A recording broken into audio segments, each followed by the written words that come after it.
Pronto? Bom, pessoal, boa tarde a todos presentes. Mais uma vez, a Deusa dos Empregados traz uma palestra importante, com potência acadêmica e com profundidade, do nosso doutorando e fundador também, o Blue Mariro, especialista em ciências da religião e doutorando em paisagem religiosa. A palestra de hoje vai falar sobre a morte em suas diferentes representações nas diferentes religiões. Eu só vou começar, quem puder deixar a câmera aberta, porque vai ter uma validade pedagógica aqui, vai ficar disponibilizado depois no YouTube também, a gente disponibiliza o link logo quando estiver feito o upload, então sintam-se à vontade para manter a câmera aberta. Ok, uma boa palestra a todos. Doutorando, por favor. Saudações a todas as pessoas aqui presentes e também as pessoas que vão assistir essa palestra quando ela estiver disponibilizada nas plataformas digitais. O tema de hoje, ele é um tema pouco discutido no Ocidente por diversas formas, diversos motivos, e falar sobre morte é falar sobre aquilo que mais nos iguala. Porque há uma questão que ela é fundamental. Todo ser humano ele nasce e todo ser humano ele morre. É uma condição que, independente das questões sociais, geográficas, de gênero e etc., acontece com todos. É um fator que todas as pessoas passam, todas as pessoas experimentam e todas as pessoas vivenciam, elas observam, elas têm próximo a si. E com isso, antes de iniciar a discussão, eu vou trazer a história de Siddhartha Gautama, o Buda, o primeiro Buda. O Buda, ele vivia em um palácio de maravilhas, onde ele tinha tudo que era mais bonito. O pai dele protegeu ele de tudo.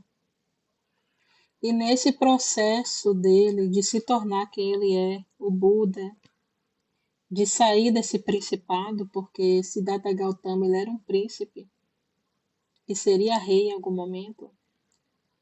O que chocou ele foi ver a imagem de um velho, um idoso. Ele nunca tinha conhecido uma pessoa velha. Ele nunca tinha conhecido uma pessoa idosa. E quando Siddhartha Gautama ele se depara com a pessoa idosa, ele percebe que ele é finito. Ele percebe que as pessoas morrem porque ele nunca tinha experienciado o luto. Ele não sabia que as pessoas morriam. E aquilo é um dos maiores choques que ele tem, e é por isso que ele entra nesse processo de recusar, de abdicar do seu reinado, do seu principado, e passa a caminhar entre a população e posteriormente ele faz a sua trajetória até o que a gente conhece hoje como esse primeiro Buda. Então, observe bem como a morte, como esse se deparar, se perceber como a morte, ela é transformadora. Então, desde o início dos tempos, o ser humano ele tenta compreender esse mistério, que é o mistério do fim. Então, o ser humano ele sabe do nascimento, ele sabe basicamente o que vai acontecer ao longo da vida. Então, ele vai desenvolver a criança vai crescer. Hoje a gente já tem a concepção da adolescência, então a criança vai se tornar um adolescente, depois um adulto, até que chega na fase de ser um idoso. Mas o ser humano até hoje não sabe o que acontece pós a morte e se tem algo após a morte. E é nesse processo que a gente começa a se desconcertar, a olhar para dentro e perceber que se é um ponto final ou se é uma interrogação da própria existência. Então, Philips Arias, Em História da Morte no Ocidente, ele fala que a maneira com que lidamos com a morte muda conforme o tempo e a cultura. Na Idade Média, a morte era pública, a morte era doméstica e a morte era aceita. As pessoas morriam entre familiares e o morrer ele fazia parte da existência humana. Naquele período ali não havia um questionamento. As pessoas morriam dormindo, as pessoas morriam na rua, as pessoas morriam no campo. E é nisso que a gente vai perceber assim que haviam questões como as próprias doenças que afligiam aquelas pessoas, o próprio mecanismo da ausência de alimentos adequados, saneamento básico e tudo que a gente foi adquirindo ao longo do tempo. Então a morte em si, ela era algo que eles aconteciam, mas não havia esse período de luto, de questionar isso. Mas hoje, no entanto, a morte ela é cada vez mais escondida, ela é contida, porque a morte ela está basicamente delegada aos hospitais. Então, fora situações, por exemplo, em um acidente, fora em situações que acontece uma pessoa falecer em casa porque teve um infarto, algo do gênero. Se a gente for observar como funciona a morte hoje, a morte ela está delegada aos hospitais. Durante a Covid, a gente percebeu isso, que as pessoas não puderam, por exemplo, nem se despedir. Aquela pessoa ela era internada, ela era isolada, ela morria, ela era ensacada e não havia nenhum processo que a acompanhasse. Teve um rapaz que ele ficou na janela, ele escalava a janela, escalava o prédio e ia até a janela da mãe dele durante a Covid-19, porque ele tinha medo que ela morresse sem ele se despedir dela. E aquela imagem daquele rapaz fazendo isso todas as noites fez com que o mundo se chocasse com o que foi a Covid, no sentido de despedir da morte. Então, ele tinha muito medo que a mãe dele morresse abandonada. Então, ele fazia aquele sacrifício todos os dias. Ele escalava aquele prédio e ele ficava na janela, porque ele era impedido de ver a mãe naquele período.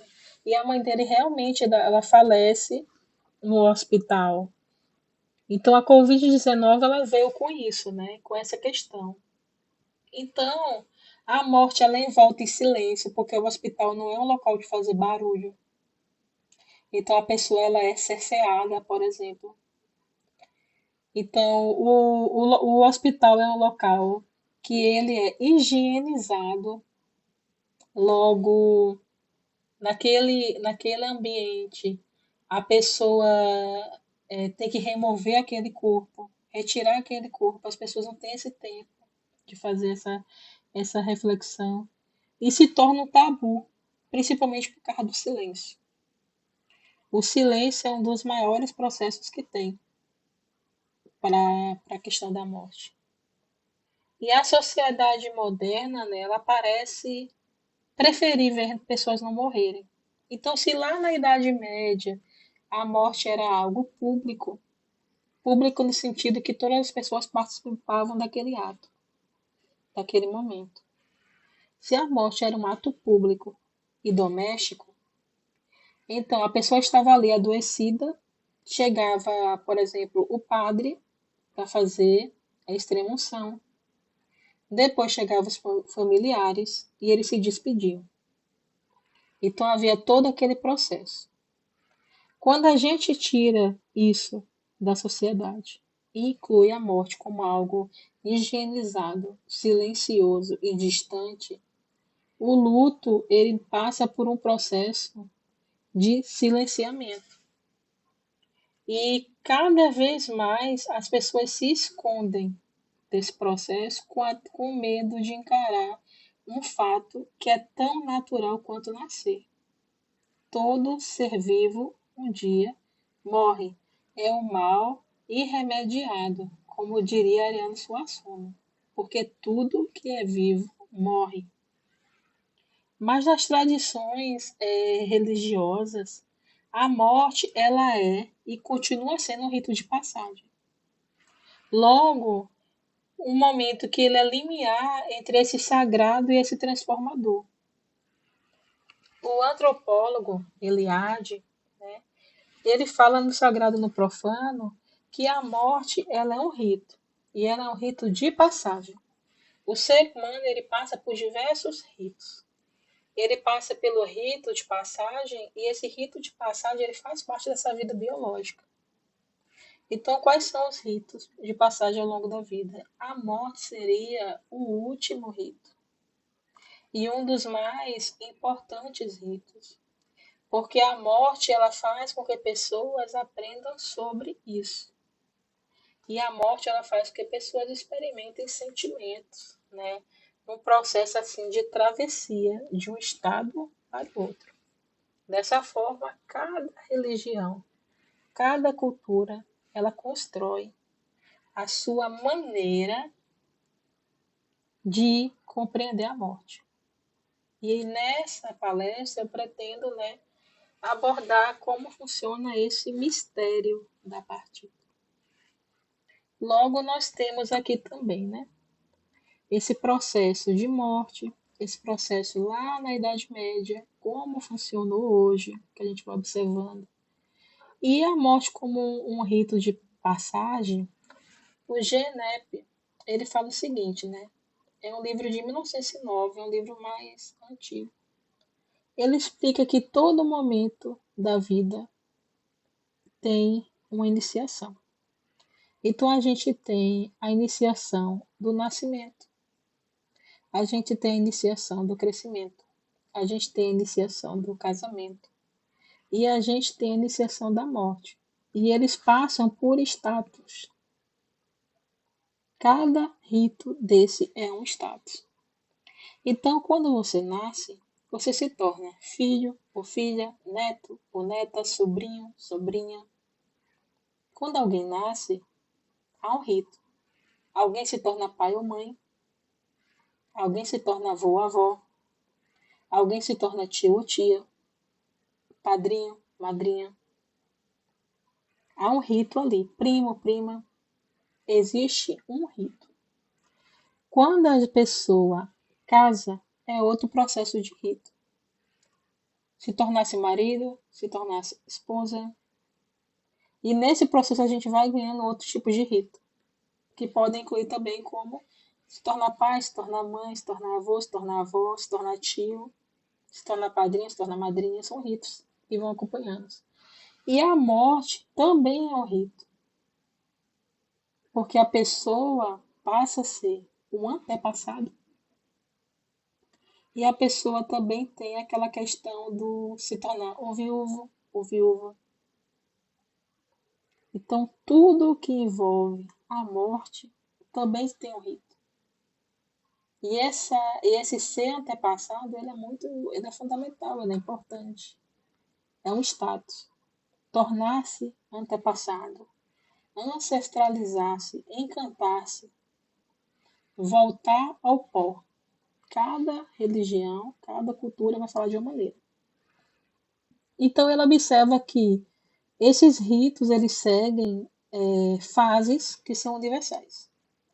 A gente tem a separação quando esse indivíduo é afastado de um grupo do mundo comum. A gente tem essa margem ou liminaridade quando ele está em dois estados, que é nem vivo, nem morto, nem antigo, nem novo.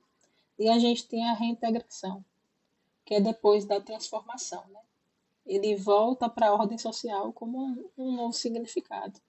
E a morte é esse rito final dessa sequência. Ele é o mais profundo e ele é o mais misterioso de todos. Porque não há ninguém hoje, nessas 7 bilhões de pessoas, que consiga afirmar a morte vai acontecer tal coisa.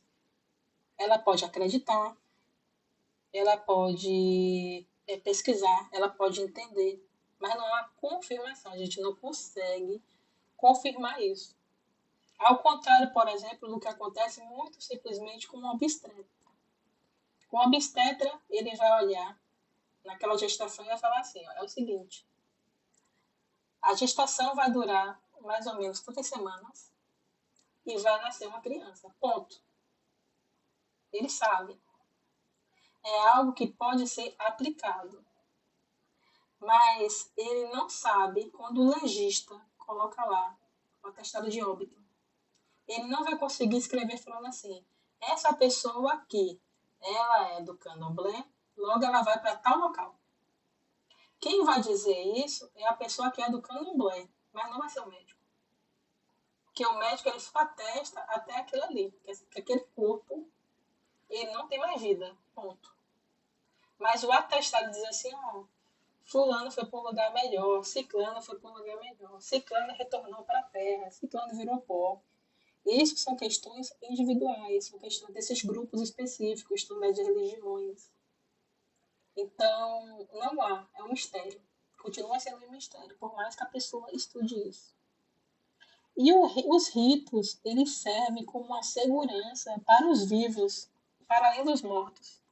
Então, a gente observa na antiguidade que se lavava o corpo da pessoa, enrolava em um lençol e colocava 2 moedas nos olhos da pessoa para poder pagar o barco, para poder pagar a pessoa que fazia a travessia. E era algo tão fundamental de fazer isso, colocar aquelas moedas nos olhos para poder pagar o barqueiro, para poder pagar o caronte, que tinha pessoas que tinham pânico de não ter ninguém para fazer isso por elas.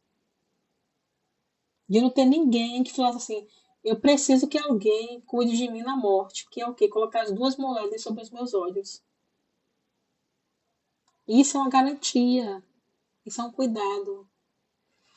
Eu lembro bem quando meu pai, ele era pescador, né, de origem de pescadores, e ele tinha uma relação com o mar muito forte e com a questão de voltar ao pó.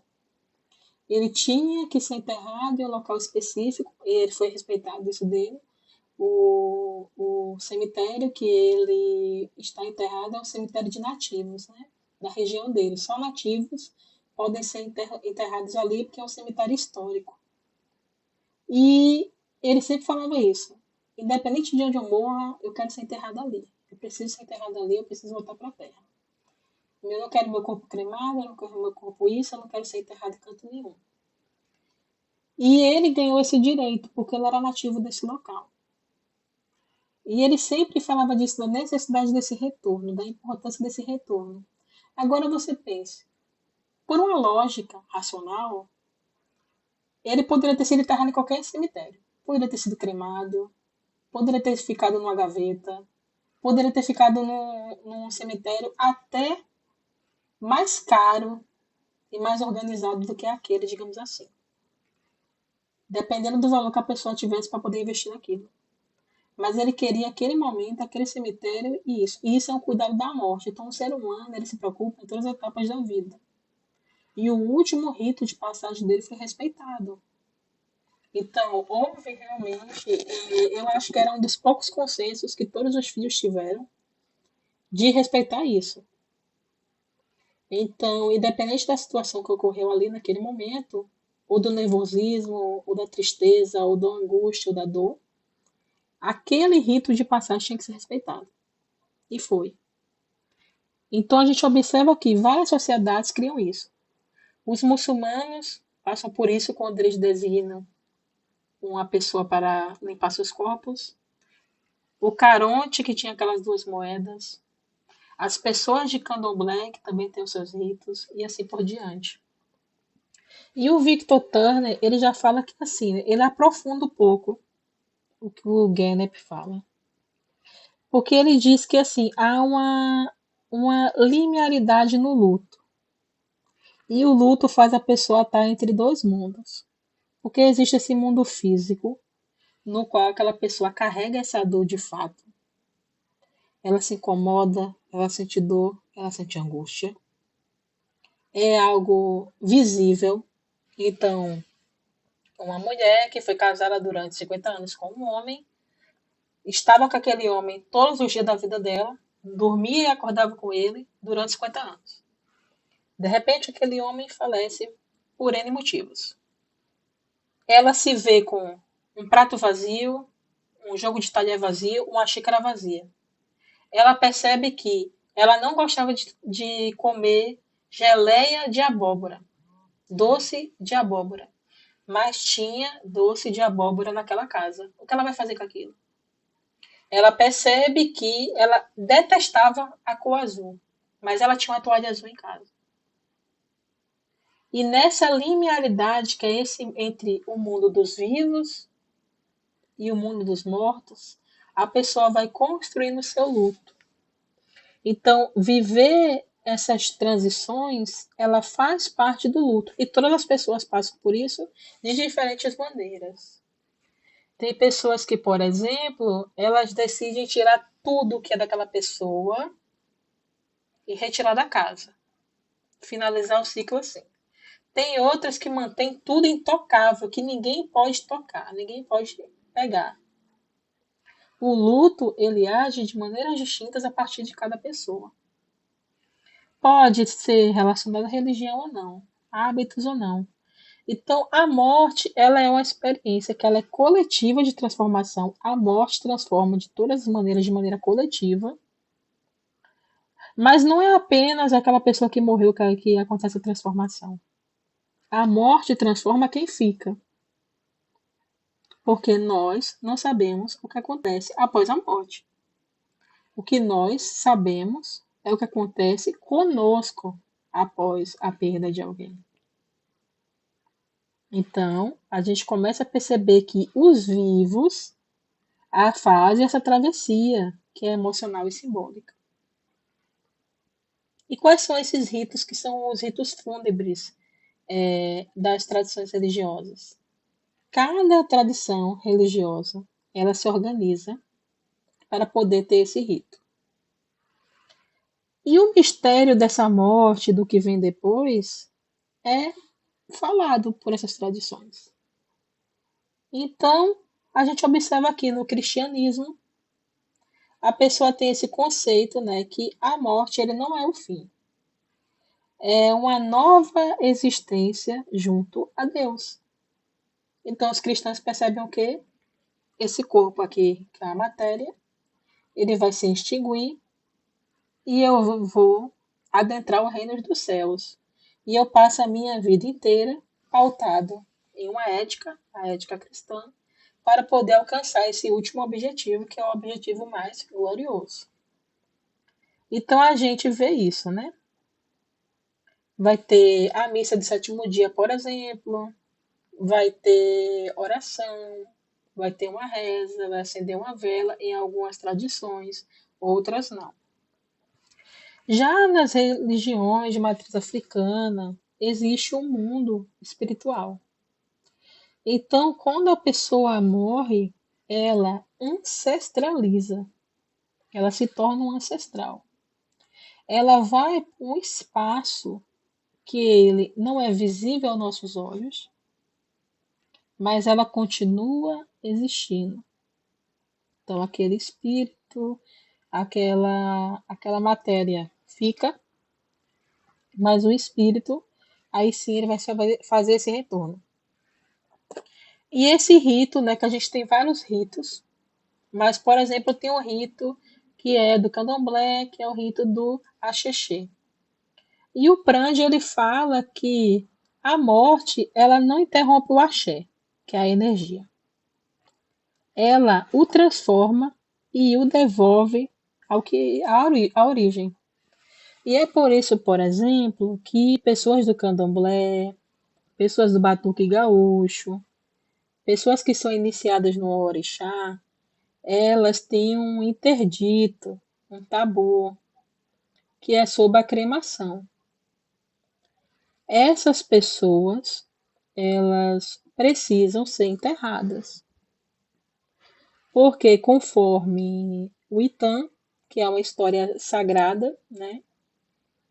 Nanã doou para Oxalá, quando foi moldar os seres humanos, a terra. Só que ela pediu o seguinte: eu posso doar a terra para você, Oxalá, moldar os seres humanos. Mas os seres humanos têm que me devolver ela quando eles morrerem. Quando Iku chegar, que é a morte, eu quero que essa terra seja devolvida. E como que vai devolver isso? Enterrando. E isso fez com que ocorresse, por exemplo, uma discussão dentro dos terreiros quando tinha Covid, porque os corpos da Covid eles eram corpos que não podiam ter o axixi, por exemplo, ou não podiam ter os rituais, e eram corpos que a maioria foram cremados. Isso era considerado uma violência para muitos desses afro-religiosos. Então era um tópico muito sensível. O falecido ele nunca é esquecido nas casas de religião e ele se torna um ancestral. No hinduísmo, a gente já percebe a morte ela é um ciclo cósmico, chamado de Sansara, né? O ciclo cósmico do Sansara, a roda do nascimento, da morte e do renascimento. Que existe a lei do karma, ação e reação, e há essa libertação, né? Quando a pessoa ela está libertada, aí ela já não vai mais reencarnar. Mas enquanto ela precisar de aprendizado, ela vai continuar reencarnando. E ao contrário das religiões de matriz africana, que tem essa questão do Itan, de falar de devolver para a terra, devolver para o pó, elas são cremadas no hinduísmo. E a cremação é um símbolo, porque o fogo, para os hindus, é um agente para liberar o espírito, liberar a alma, porque a pessoa tem aquela matéria, né, consumida e o espírito fica livre para poder fazer o ciclo de renascimento. E as cinzas, né, elas são lançadas no rio Ganges, que é um rio tão famoso, o rio sempre conhecido. Então passa por todo esse processo. Então a gente tem esses exemplos do hinduísmo também. Quando a gente está falando, né, do budismo, eles percebem que a vida e o corpo e os sentimentos eles são transitórios. A morte ela nunca vai ser, para o budista, uma interrupção. Ela é uma continuação, de certa forma. Então, há uma fase intermediária em que os monges vão fazer as orações, vão fazer os ritos, as instruções. Só que tem uma coisa muito peculiar de algumas vertentes do budismo, é que fala sobre como o corpo deve estar inteiro. E nesses processos do corpo estar inteiro, do corpo estar completo, com olhos, com pele, com os membros, etc., há algumas questões, como por exemplo a doação de órgãos. Várias religiões têm um questionamento sobre doar órgãos. O doar órgãos acaba sendo como eu diria, uma resposta do indivíduo. Ele pode doar órgãos. Mas não quer dizer que talvez naquela religião doar órgãos sejam aceitos. E há uma explicação para isso, né, em muitos casos. No islamismo, já tem a questão de, por exemplo, um muçulmano só tocar o corpo de outro muçulmano. Então, aquele muçulmano ele é lavado, ele é envolto em panos brancos, ele é cuidado, é reverenciado. Então, tem todo aquele rito, né? Toda aquela questão. E a gente percebe que nesse processo de tantas diferenças de como lidar com a morte, o luto é um processo, é o caminho dos vivos diante da perda. Então, vejam bem, Idade Média passa por uma morte pública, hoje percebemos essa morte higienizada. Mas o luto, o que a gente faz com esse luto? E o Thomas Attig, ele fala que o luto não é o fim do amor, mas é o seu reaprendizado do mundo sem a presença daquela pessoa. Então, o luto hoje, ele passa por esse processo. Lembra das fases, né? As fases que a pessoa vai vivendo? Então, o luto, em todas as tradições, ele é um papel de ritual. As pessoas passam por aquele momento. E aquele momento, ele é necessário, né?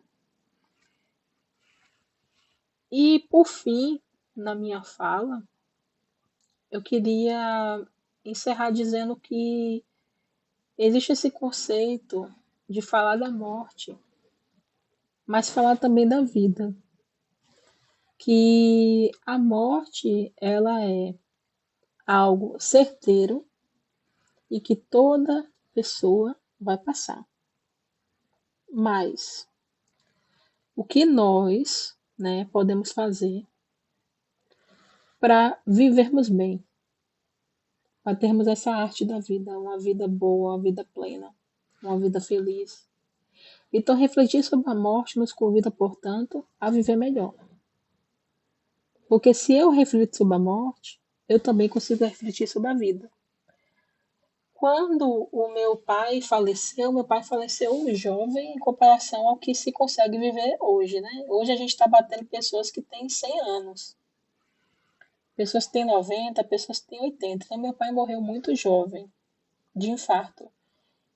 E eu fico pensando assim, né? Depois da morte dele, eu tive que mudar muitas concepções da minha própria vida. Porque o meu pai, ele não conseguiu chegar nem à idade de ser considerado idoso e pegar a fila preferencial. E trabalhou a vida inteira. Então quer dizer que ele não teve esse curtir da aposentadoria, o curtir do descanso, o curtir dos netos. Ele não teve direito a esse envelhecimento. E eu pensei assim, como uma pessoa, né, que trabalha a vida inteira não tem esse descanso, não tem esse direito. E você começa a reformular o seu processo de viver bem. Viver o hoje, viver o agora. Porque a morte é isso. A morte é esse grande mistério que acontece e que a gente não sabe quando vai bater na nossa porta. E, infelizmente, no período atual que nós estamos vivendo, a morte ela pode ser, sim, chancelada pelo Estado. Então, o Estado ele pode adentrar nossa segurança, adentrar nossos espaços, e a morte pode bater à nossa porta a qualquer momento. Então, vamos a falar sobre morte também a celebrar a vida. E é esse convite de reflexão que eu trago para vocês. E muito obrigado por me ouvirem, por estarem comigo hoje.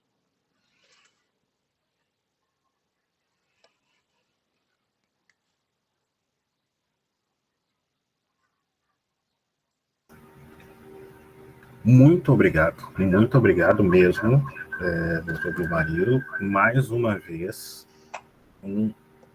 uma fala fantástica, uma fala sensacional, uma grande reflexão para o momento que a gente está vivendo.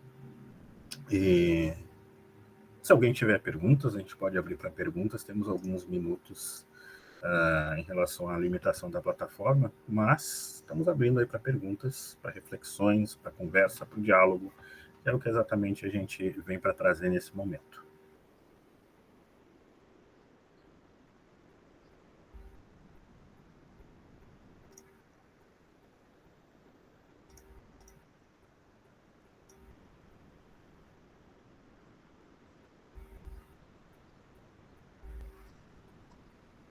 A gente também disponibiliza, pessoal, se alguém tiver interesse em fazer esse contato como se faz hoje, né, via tecnologia, via Instagram, via redes sociais, enviei aqui no chat os contatos da Deusa de um Desempregado, nossa iniciativa para pesquisadores independentes, que a gente pretende já no ano de 2026 aumentar esse número de cursos, publicação de e-books, palestras, priorizando sempre pesquisadores independentes, pessoas que estão fora aí do, do, do, do arcabouço acadêmico que a gente conhece, pessoas que têm pesquisas interessantes, têm reflexões interessantes para trazer para a sociedade na área de humanidades, principalmente, mas ainda não acharam um espaço, ainda não tem um espaço. Pode contar com a Deus do Desempregado para fazer palestras, fazer publicação de e-books, publicações também. Também os contatos do mestrando e pré-doutorando do Marilo, aqui através do Linktree, onde tem todos os links, onde todas as iniciativas estão disponíveis, livros e artigos. Olha, é bastante coisa. livros e artigos, currículo Lattes, edições, enfim, tem bastante coisa para a gente prosseguir.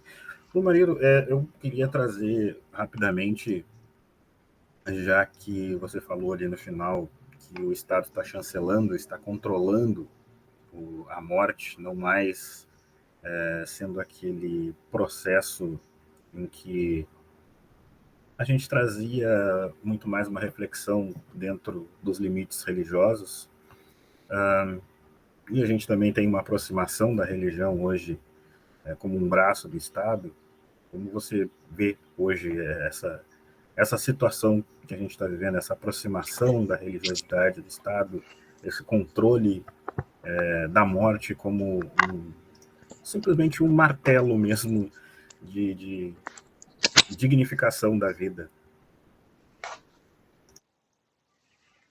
Eu percebo que hoje as pessoas elas não estão mais tendo tempo de processar esse luto.